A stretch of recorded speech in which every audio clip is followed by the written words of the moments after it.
రామచంద్రపురం నియోజకవర్గం గొల్లపాలెంలో వారం రోజుల పాటు క్రికెట్ టోర్నమెంట్. కాజులూరు మండలం గొల్లపాలెంలో ఫిబ్రవరి 22 నుండి మార్చి 1 వరకు వారం రోజుల పాటు దివంగత డాక్టర్ సత్తి రామారెడ్డి సేవలను స్మరించుకుంటూ క్రికెట్ గవర్నమెంట్ ఏర్పాటు చేశామని శివాజీ స్పోర్ట్స్ క్లబ్ అధ్యక్షులు ఎన్. ఈశ్వర్ రెడ్డి తెలిపారు. ఈశ్వర్ రెడ్డి ఆధ్వర్యంలో doctor Satti Ramareddy memorial cricket టోర్నమెంట్ను ఈరోజు ప్రారంభించారు. ఈ సందర్భంగా ఈశ్వర్ రెడ్డి మాట్లాడుతూ టోర్నమెంట్ ద్వారా యువతలో క్రీడా స్ఫూర్తిని పెంపొందించడం, క్రీడల పట్ల ఆసక్తిని పెంచడం ముఖ్య ఉద్దేశ్యం అన్నారు.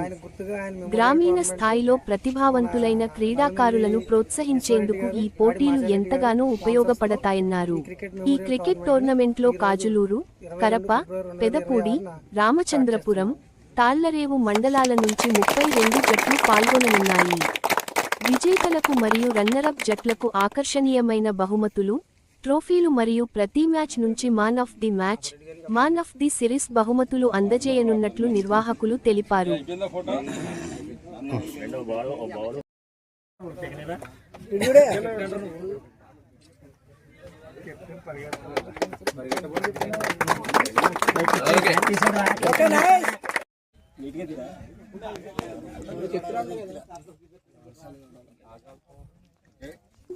సత్తిరెడ్డి మెమోరియల్ టోర్నమెంట్లో first match Bandhanapudi versus Aryavatam Vijay 11 team నుంచి మాకు మ్యాచ్ పడిందండి. ఈ మ్యాచ్ ఘన విజయంగా మేమైతే ముందు నుండి ఫస్ట్ మ్యాచ్ అయితే మేమైతే విన్ అవ్వడం జరిగింది.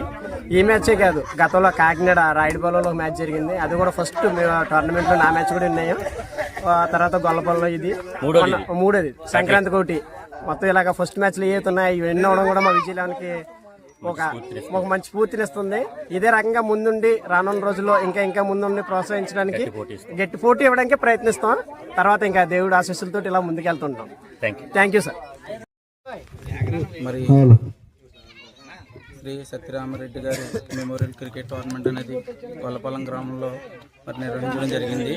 మరి డాక్టర్ గారు గత 20 సంవత్సరాల నుంచి ఎంతగానో ఈ గొల్లపాలెం గ్రామం చుట్టుపక్కల ఉన్న గ్రామంలో ఎంతగానో మరి ఆయన యొక్క డాక్టర్ వృత్తిని అందరికీ కూడా చెప్తూ ఏదైనా ఇబ్బంది వచ్చినప్పుడు ప్రతి ఒక్కరిని కూడా ఎంతో సహృదయంతో ముందుకి ఎటువంటి ఇబ్బంది లేకుండా వాళ్ళని రక్షిస్తూ ఎంతో ఆయన వృత్తి నైపుణ్యం మా ఇక్కడ గొల్లపాలెం గ్రామ ప్రజలు చుట్టుపక్కల ఉన్న వాటికి కూడా చేయడం జరిగిందండి. మరి ఆయన మా మధ్య లేకపోవడం మాకు చాలా బాధాకరంగా ఉంది. మరి ఆయన లేకపోయినా ఆయన ఉన్నారని మేము ఈ శివాజీ స్పోర్ట్స్ క్లబ్ గొల్లపాలెం ఆధ్వర్యంలో ఈ టోర్నమెంట్ నిర్వహించడం జరిగిందండి. దానికి మాకు ఈ శివాజీ స్పోర్ట్స్ క్లబ్ ప్రెసిడెంట్గా ఈశ్వర్ గారుని అలాగే రామారెడ్డి గారు ఆధ్వర్యంలో ఈ టోర్నమెంట్ అనేది కండక్ట్ చేయడం జరిగింది. దగ్గరగా మనకి 5 మండలాల నుంచి అంటే కాజులూరు, కరప, పెద్దపూడి, రామచంద్రపురం, తాళ్లరేవు మండలాల నుంచి దగ్గరగా మనకి 32 టీములు రావడం జరిగిందండి. ఈ 32 టీములకి మనం ఈ ఆదివారం నుంచి మ్యాచ్ స్టార్ట్ చేయడం జరిగింది. మరి ఫస్ట్ రోజు ఈ మ్యాచ్ వచ్చేటప్పటికి ఆర్యాటోనే బంధనపూడి మనం ఫస్ట్ రోజు మ్యాచ్ అనేది కండక్ట్ చేస్తే దాంట్లో ఆర్యాటం అనేది మ్యాచ్ విన్ అవ్వడం జరిగిందండి. ఈ మ్యాచ్కి మరి అందరూ గ్రామ పెద్దలు అందరూ కూడా ఈ మ్యాచ్ని వీక్షించడానికి అందరూ వచ్చారు. మరి ఈ టోర్నమెంట్ని గ్రామ ప్రజలు అందరూ కూడా ఎంతగానో సహకారం అందించి ముందుకు తీసుకెళ్తున్నారండి. మరి ఈ కార్యక్రమాన్ని మరి దిగ్విజయంగా ప్రతి ఒక్కరూ కూడా సక్సెస్ఫుల్గా చేస్తారని కోరుకుంటూ మరి సెలవు తీసుకుంటాం. రేపు మార్నింగ్ పెడతాను. రేపు మార్నింగ్ అంటే రేపు మీకు ఎప్పుడు కావాలో చెప్పండి. సరే పొద్దున్నే